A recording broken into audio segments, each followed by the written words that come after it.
السلام علیکم۔ میں ڈاکٹر انیل شفیع ہوں۔ میں کنسلٹنٹ سائیکائٹرسٹ اور اسسٹنٹ پروفیسر آف سائیکائٹری ہوں۔ آج کا میرا topic attention deficit hyperactivity disorder کے بارے میں ہے، اور یہ ڈس آرڈر جو ہے یہ بچوں میں بہت کامن ہوتا ہے۔ اس ویڈیو کی اہمیت کیا ہے؟ اگر آپ پیرنٹ ہیں اور آپ یہ فیل کرتے ہیں کہ آپ کے بچے میں کسی حوالے سے کوئی پرابلم آ رہا ہے، جیسے اس کی پڑھائی میں کوئی پرابلم آ رہا ہے، یا اسکول سے کوئی شکایت آ رہی ہے، یا گھر میں آپ کو لگتا ہے کہ بچے کو مینیج کرنا بڑا مشکل ہے، تو یہ ویڈیو آپ ضرور دیکھیں۔ اس سے آپ کو فائدہ ہو سکتا ہے۔ دوسری بات یہ کہ یہ ڈس آرڈر جو ہے یہ اس کا بہت اچھا علاج موجود ہے۔ تو اگر آپ ان کی علامات کو سمجھ کے، اور اگر بالفرض آپ کے بچے میں یہ علامات پائی جاتی ہیں، تو اس کے اندر بہت اچھی تبدیلی آ سکتی ہے علاج کے ساتھ۔ تو یہ ویڈیو آپ ضرور دیکھیے۔ اچھا، اے ڈی ایچ ڈی کی اگر ہم بیسیکلی بات کریں تو اس کی اردو میں ٹرانسلیشن بنے گی کہ وہ بچے جو توجہ نہیں دے پاتے اور ضرورت سے زیادہ ایکٹیو ہوتے ہیں۔ اے ڈی ایچ ڈی ہر 100 میں سے 6 سے 7 بچوں کو ہو سکتا ہے، اور بوائز میں اس کی ریشو گرلز کے مقابلے میں کافی زیادہ ہوتی ہے۔ عام طور پر 7 سال سے کم عمر کے بچوں میں اے ڈی ایچ ڈی ظاہر ہو جاتا ہے۔ اچھا، اے ڈی ایچ ڈی کی جو علامات ہیں ان کو ہم 2 حصوں میں تقسیم کر سکتے ہیں۔ ایک ہے اٹینشن ڈیفیسٹ یعنی عدم توجہی کی علامات، اور دوسری ہیں ہائپر ایکٹیویٹی اور امپلسیویٹی کی علامات، یعنی وہ علامات جن کا تعلق اوور ایکٹیو ہونے سے، اور امپلسیو یعنی اس میں یہ ہوتا ہے کہ اکثر بچہ اتنا اوور ایکٹیو ہوتا ہے کہ وہ بہت سارے کام بغیر سوچے سمجھے کر جاتا ہے۔ تو اس کے جو ہے نا وہ پھر کچھ اور علامات اس میں آتی ہیں۔ تو یہ 2 گروپس اس کے ہم بنا سکتے ہیں۔ اچھا، اس میں جو پہلی نشاندہی ہے عام طور پر اے ڈی ایچ ڈی کے بارے میں،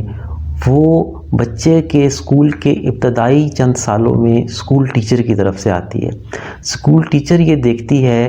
کہ یہ بچہ جو ہے وہ باقی بچوں کے برعکس پڑھائی پر اس طرح سے دھیان نہیں دے پاتا،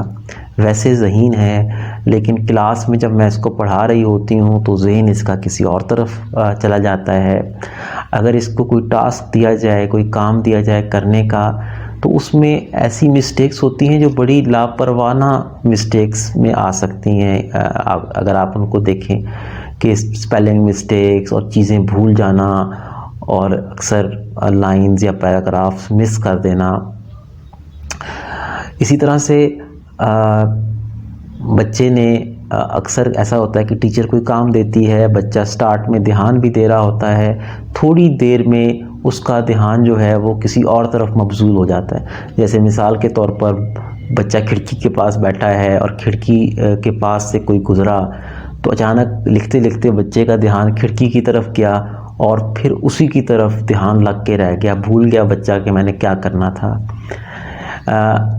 ایک اور چیز جو کہ عدم توجہی کی وجہ سے ہوتی ہے وہ یہ ہوتی ہے کہ ان بچوں کی زندگی میں ترتیب کا فقدان ہوتا ہے، یعنی اپنی چیزیں ترتیب سے رکھ پانا یہ ان کے لیے پاسبل نہیں ہوتا،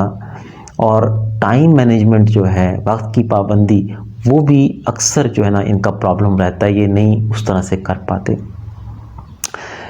چیزیں اکثر بھول جاتے ہیں، جیسے اسکول جا رہے ہیں تو کاپی پینسل بھول جائیں گے، اور بہت ساری اپنی چیزیں اکثر ان کی گمی رہتی ہیں۔ تو یہ جو ہے نا وہ عدم توجہی کی علامات۔ اس کے علاوہ دوسرا جو گروپ ہے وہ ہے ہائپر ایکٹیو اور امپلسیو۔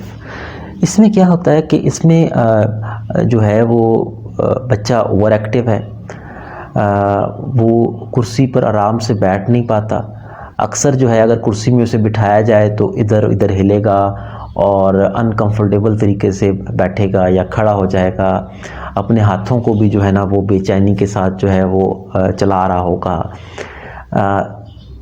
یہ اسکول میں بھی اور گھر میں بھی دونوں میں جو ہے نا اس طرح سے علامات آتی ہیں۔ اس کے علاوہ جو ہے وہ بچہ ہر وقت حرکت میں رہتا ہے، وہ آرام سے بیٹھ نہیں سکتا، اس کو اس طرح آپ کو لگے گا جیسے اس کے جسم میں کوئی موٹر فٹ ہے جو اس کو ہر وقت جو ہے نا وہ ایکٹیو رکھتی ہے، اور کچھ نہ کچھ وہ کرتا رہے گا۔ اور اکثر اسی طرح سے کچھ نہ کچھ کرنے میں اکثر بچے کچھ ایسے کام بھی کر گزرتے ہیں جو کہ مطلب جس میں ان کو یا دوسروں کو کچھ خطرہ ہو سکتا ہے۔ جیسے مثال کے طور پر اگر سڑک پہ گاڑیاں جا رہی ہیں تو اچانک سے جو ہے وہ سڑک کے اوپر آ جانا بغیر دیکھے، اور یا پھر اگر کسی جگہ پر کسی تھوڑی نسبتاً اونچی جگہ پر ہیں تو بغیر سوچے سمجھے چھلانگ لگا دینا، اس طرح کی جو ہیں وہ علامات۔ اچھا، اس کے علاوہ یہ بچے لائن میں اگر ان کو کھڑا رہنا پڑے تو ان کے لیے بہت مشکل ہوتا ہے، یہ اکثر لائن توڑ دیتے ہیں۔ کھیل میں اپنی باری کا انتظار نہیں کر پاتے، اور جو گیم کے رولز ہیں جو کہ ڈیمانڈ کرتے ہیں کہ بندہ صبر سے جو ہے نا وہ ویٹ کرے یا اس طرح، ان کو فالو نہیں کر پاتے، تو اکثر ان بچوں کی لڑائی بھی ہو جاتی ہے اپنے ساتھی کلاس فیلوز سے۔ اب آپ اندازہ کر سکتے ہیں کہ بچے ظاہر ہے کہ پڑھائی میں بھی اس طرح پرفارم نہیں کر رہے، اور جو ہے وہ اسکول سے بیہیویئر کی شکایت بھی آئی تھی کہ جی یہ لڑائی جھگڑا بھی کرتا ہے اور ٹک کے بھی نہیں بیٹھتا، اور گھر میں بھی ظاہر ہے کہ پیرنٹس کو پرابلم ہوگی بچے کو کنٹرول کرنے کے لیے، اکثر اس کا اپنے بہن بھائیوں سے بھی جھگڑا ہو جایا کرے گا۔ تو یہ ساری علامات جو ہیں ان بچوں کو غیر مقبول کر دیتی ہیں اپنے بہن بھائیوں میں بھی، اور ساتھی کلاس فیلوز میں بھی، اور والدین اور ٹیچرز بھی ان کے اگینسٹ ہو جاتے ہیں کہ یہ بچہ ذہین ہونے کے باوجود کیوں نہیں پڑھ پا رہا۔ اچھا، اس پر ایک اور بڑی دلچسپ چیز ہوتی ہے کہ یہ بچے جن چیزوں میں ان کو دلچسپی ہوتی ہے، جیسے ویڈیو گیمز کھیلنا یا اس طرح کی اور کچھ چیزیں، اس میں حیرت انگیز طور پر ان کی توجہ جو ہے نا وہ نارمل یا کبھی کبھی نارمل سے بھی زیادہ ہو جاتی ہے۔ تو یہ جو چیز ہوتی ہے یہ اور زیادہ ان کے خلاف جو ایک لوگوں کے خیالات ہیں اس کو مستحکم کرتی ہے کہ یہ جان بوجھ کے اس طرح کرتا ہے، کیونکہ اگر یہ دھیان جو ہے وہ ویڈیو گیم میں دے پاتا ہے تو پھر یہ پڑھائی پر دھیان کیوں نہیں دیتا، یقیناً یہ کرنا نہیں چاہتا۔ تو اس سے کیا ہوتا ہے کہ وہ بچے بیچارے جو ہیں وہ لونلی فیل کرتے ہیں، ان کو اکثر پنشمنٹ جو ہے ان کو ملتی ہے، اور یہ جو سارا کچھ وہ کر رہے ہوتے ہیں اصل میں ان کا اس میں کوئی قصور نہیں ہوتا، کیونکہ دماغ کے جو ہمارے ایگزیکٹو فنکشنز ہیں جو کہ ان ساری چیزوں کو ڈیل کرتے ہیں، بیسیکلی وہ فنکشنز جو ہیں وہ کچھ نیورو کیمیکلز کی ہیلپ سے ہو پاتے ہیں، ان میں ڈوپامین اور نار ایڈرینلین جو ہے نا وہ بہت امپورٹنٹ ہیں۔ اب وہ جو ہے نیورو کیمیکلز ان کا پرابلم ہوتا ہے برین میں، اور یہ بات صحیح ہے کہ ویڈیو گیمز وغیرہ پر یا اور چیزوں پر جن میں ان کو بہت انٹرسٹ ہو وہ دھیان دے بھی پاتے ہیں، لیکن اس کی بھی وجہ یہ نہیں ہے کہ وہ جو ہے جان بوجھ کے ایسے کر رہے ہیں، بلکہ یہ اس سسٹم کی پرابلم ہے کہ وہ سسٹم اگر کام کر رہا ہو اچھے سے تو ہم ان چیزوں پر بھی توجہ دے پاتے ہیں جو کہ زیادہ انٹرسٹنگ تو نہ ہوں لیکن امپورٹنٹ ہوں، جیسے پڑھائی یا اور اس طرح کی چیزیں۔ ایک اور بات امپورٹنٹ یہ ہے کہ یہ خاندانوں میں چل سکتا ہے، تو اکثر و بیشتر وہ بچے جن کو ADHD ڈائگنوز ہوتا ہے، پتہ چلتا ہے کہ ان کے والدین میں سے بھی کسی کو، یا جو ہے وہ ان کے دادا دادی، نانا نانی، ان میں سے بھی کسی کو ADHD جو ہے وہ رہا ہے۔ بیسیکلی یہ جو ڈس آرڈر ہے اس کا علاج بہت اچھا موجود ہے، 2 طریقے سے اس کا علاج ہوتا ہے، میڈیکیشن کے ذریعے سے اور بات چیت کے علاج کے ذریعے سے۔ میڈیکیشن جو اس میں یوز ہوتی ہیں ان کو ہم 2 کیٹیگریز میں ڈیوائڈ کرتے ہیں، ایک ہے سٹیمولنٹ میڈیکیشنز جس میں رائٹلن اور اس طرح سے دوسری کچھ اور ادویات شامل ہیں، اور دوسری جو کیٹیگری ہے وہ نان سٹیمولنٹس ہیں جس میں ایٹاماکسیٹین اور اس سے ملتی جلتی کچھ میڈیکیشنز جو ہیں وہ ہیں۔ تو بیسیکلی یہ جو دوائیاں ہیں یہ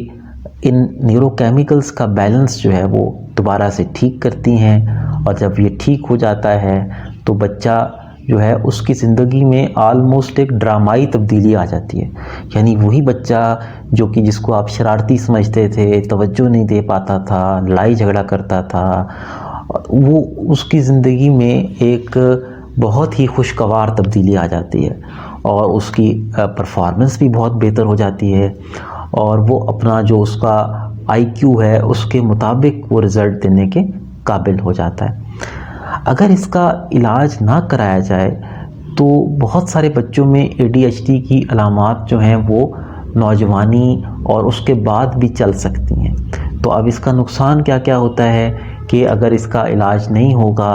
تو بچے کے اندر جو ہے وہ یہ علامات رہیں گی، جس سے اس کی پرفارمنس اسکول میں، کالج میں یا آگے زندگی میں کام پہ اس کا بہت منفی اثر پڑتا ہے. اسی طرح سے ریلیشن شپس کے اندر بڑا برا اثر پڑتا ہے، اور اس میں اپنے پارٹنر کے ساتھ بھی، سماجی تعلقات کے اندر بھی جو ہے وہ ہوتا ہے. حادثات جو ہے نا وہ ان بچوں کی زندگی میں کافی زیادہ ہو سکتے ہیں، کیونکہ امپلسو ہوتے ہیں، بغیر سوچے سمجھے. آپ جس طرح اچانک سے روڈ پہ آ جائیں گے یا کچھ اس طرح سے کر دیں گے تو اپنے لیے بھی اور دوسروں کے لیے بھی اس میں ڈینجر کا ایلیمنٹ ہو سکتا ہے. اسی طرح سے یہ دیکھا گیا ہے کہ ان بچوں میں ڈپریشن اور بے چینی، گھبراہٹ اور اس کے علاوہ کچھ اور نفسیاتی پرابلمز کا شکار ہونے کا بھی زیادہ چانس ہوتا ہے دوسرے بچوں کے مقابلے میں. اچھا، ایک اور چیز یہ کہ اکثر اوقات اگر ان بچوں کا علاج نہ کیا جائے تو بڑے ہو کر آہستہ آہستہ وہ یہ دیکھتے ہیں کہ کچھ نشہ آور چیزوں کا وہ استعمال جو ہے نا اس طرف وہ سٹارٹ کر دیتے ہیں، کیونکہ ان کو یہ لگتا ہے کہ اس سے ہمیں کچھ فائدہ ہو رہا ہے ہماری علامات کے اندر. تو امپورٹنٹ بات یہ ہے کہ آپ کا بچہ، اگر آپ کو شک بھی ہے کہ یہ ڈس آرڈر بچے کو ہے یا نہیں ہے، تو اس کے لیے بہت امپورٹنٹ یہ ہے کہ آپ ڈاکٹر کے پاس جائیں، اپنے سائیکائٹرسٹ کے پاس جائیں، اس کو بچے کو دکھائیں. سائیکائٹرسٹ جو ہے اس کو ڈائگنوز جب کرتا ہے تو وہ پیرنٹس کا اکاؤنٹ بھی دیکھتا ہے، اور وہ جو ٹیچرز ہیں ان سے بھی بات کرے گا، ان کا بھی اکاؤنٹ لے گا، اور اس کے علاوہ جو بچے کے فرینڈز ہیں ان سے بھی بات کی جا سکتی ہے. تو یہ تب جا کر ڈائگنوز ہوتا ہے. یہ نہیں ہے کہ اگر صرف بچہ گھر میں اوور ایکٹیو ہے اور اسکول میں بالکل ٹھیک ہے تو اس کو اے ڈی ایچ ڈی ہوگا. نہیں، ایسا نہیں ہے. اگر کم از کم 2 جگہوں پر یعنی اسکول اور گھر میں جو ہے وہ یہ ڈس آرڈر کی علامات واضح ہوں تب ہم اس کو ڈائگنوز کرتے ہیں. تو یہ ساری باتیں تھیں آج اے ڈی ایچ ڈی کے بارے میں. انشاءاللہ ہم اگلی ویڈیو میں اس کے علاج کے بارے میں کچھ مزید باتیں جو ہیں وہ آپ سے شیئر کریں گے، اور بات چیت کے علاج کے بھی کچھ ایسے طریقے میں بتانے کی کوشش کروں گا جس سے پیرنٹس کو ہیلپ ہو سکے اپنے بچے کی ہائپر ایکٹیویٹی اور دیگر پرابلمس کو کنٹرول کرنے میں. بہت شکریہ آپ کا. Thank you.